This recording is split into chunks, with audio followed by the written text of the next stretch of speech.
Welcome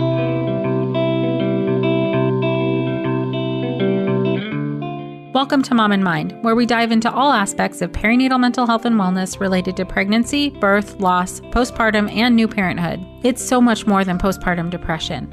We raise the volume on all of these topics in the hopes that someday everyone will have the support and info that they deserve before they need it. Please note this podcast is not a replacement for treatment by a professional or professional training. This episode is supported by Dr. Mara Tessler-Stein and the Touchstone Institute for Psychotherapy and Training.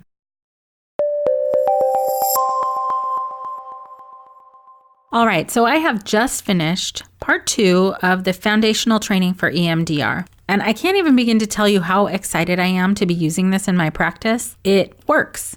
I've seen it work. It works for me. I have my own EMDR therapist, and I'm super pumped to be using this with the perinatal population. I took my foundational EMDR training with Dr. Mara Tessler-Stein, an MDRIA-approved trainer with the Institute for Creative Mindfulness and the Touchstone Institute for Psychotherapy and Training. I love Mara's training style, and I feel like it's so accessible that I was able to use it right away.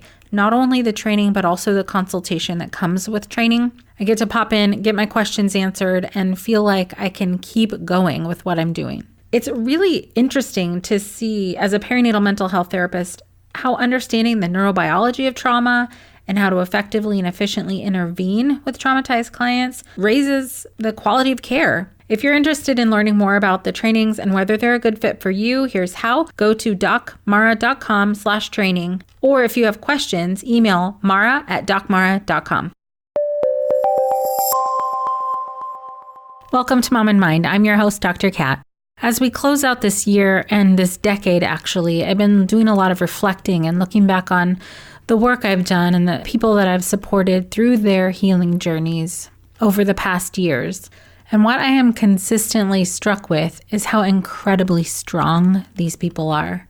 The amount of heart and integrity and drive and survival that it takes to go through a perinatal mental health condition while trying to become pregnant, trying to stay pregnant, going through birth, and in those early months and early years of postpartum are so hard, and so hard when you have a perinatal mental health condition. And there are so many ways that people can be affected during this period of time.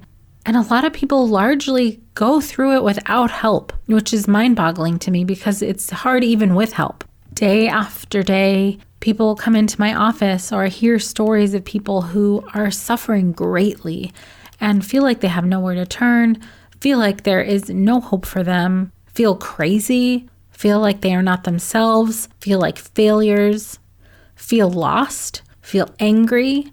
They're dealing with not only their own mental health, but physical health. They're trying to take care of a pregnancy or a child, let alone other people in the home, or let alone other animals, dogs, cats, pets, then having to navigate a really, in my opinion, messed up healthcare system where sometimes when we are the sickest and it's the hardest for us to advocate for ourselves, that's the time when we have to be the loudest.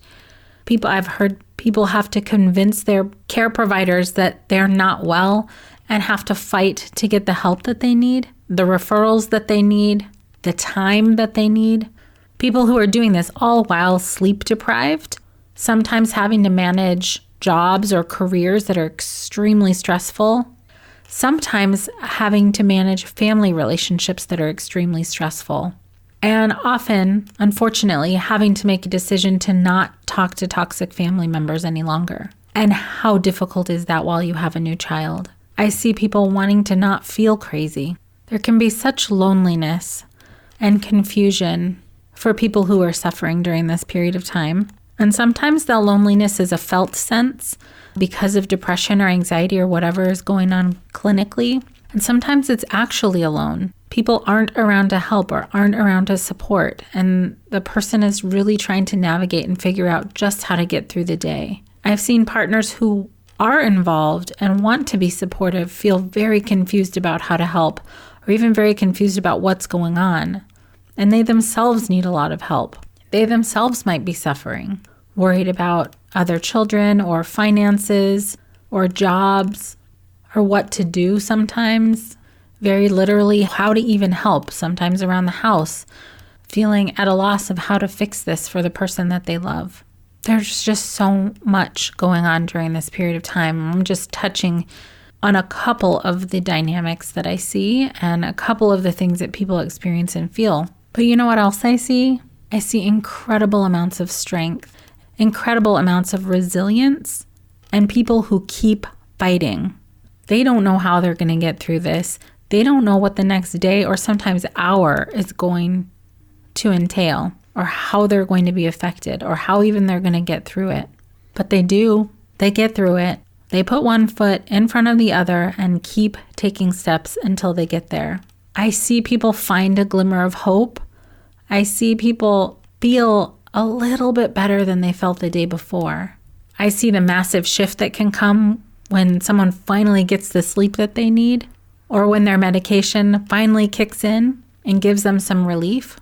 That whole experience of feeling like your head is finally above water and you have a bit of yourself back.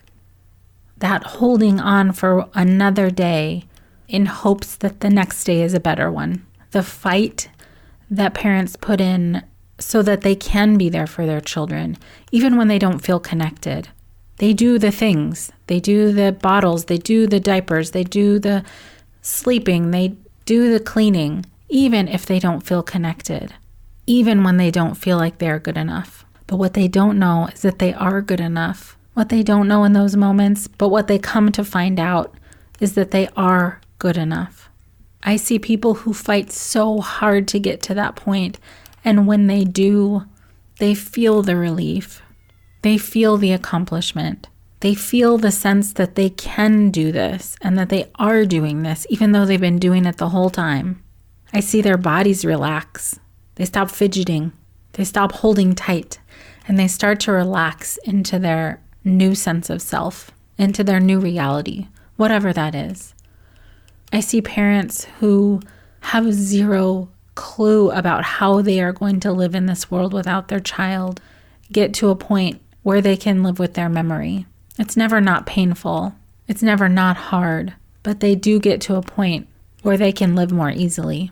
In my eyes, whenever somebody comes into my office and they are suffering and they don't know that they can get through it, I know that they can. And that's what keeps me going. That's what keeps me hopeful for them, even when they can't hold hope for themselves. And when they get there, we celebrate those moments where you finally feel like yourself, where you can do this, where you can see that you're not going to feel horrible for the rest of your life. That's worth celebrating.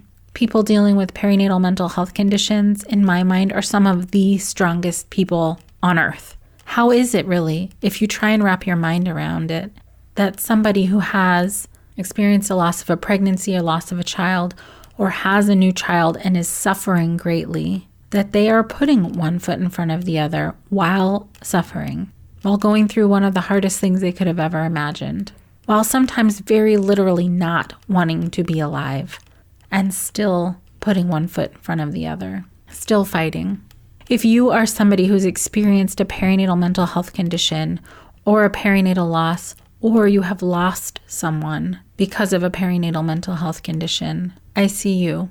I honor you and I respect you so much for all of the fight and heart that you've had to put into this life so far, into these devastating moments. You're doing it. You're getting through. Even if you feel terrible, you're getting through.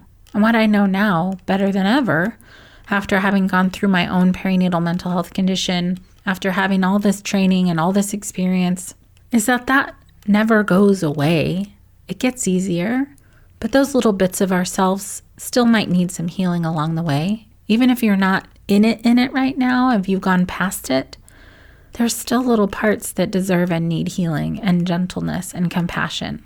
There are still parts of myself and my journey after 9 years that need loving care. That's in part because these are challenging things to deal with, but also because we always need that. It's not like you get better and then you're just better. It's a process. It takes time. And you can live in a way that doesn't feel like a struggle. I do know that. But still, tending to those parts of yourself that are raw or vulnerable or need a little bit more of attention are totally okay. You don't have to be perfect. You can still have moments of sadness for what you've been through, and that doesn't mean you're weak. It means you're human. So I just wanted to take a moment to honor all of you who have gone through something so terrible, and you're fighting now, or you've gotten through it, and now you're helping others. We're all in this together. You guys are definitely not alone. I know you can feel better. And for those of you who got to that point where you are feeling better, still take care of yourself. And now more than ever, there are so many of us who are trained and who know how to help. And I'm so excited because there's so many more of us now who can help, who are ready to help, who know what it's like, firsthand what it's like, and who know you can get better. Find those people, find those providers, share those resources, get the word out there. We've done so much to improve the chances of people getting the help and support that they need, but there's still so much to do.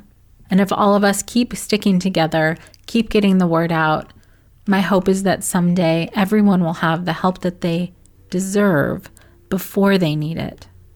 Thank you to all of you Mom and Mind listeners who have been with us for the last 3.5 years. We are not stopping anytime soon. There are still so many more stories to share and still so much to learn. I thank you all who listen and share this podcast, share this resource, and who share the belief that perinatal mental health conditions are real and treatable. From the bottom of my heart, I am wishing you all a beautiful holiday season and best wishes for the new year. And we will be back again with more Mom and Mind podcast episodes that will hopefully support you and those that you love and care about. Thank you so much for being with us.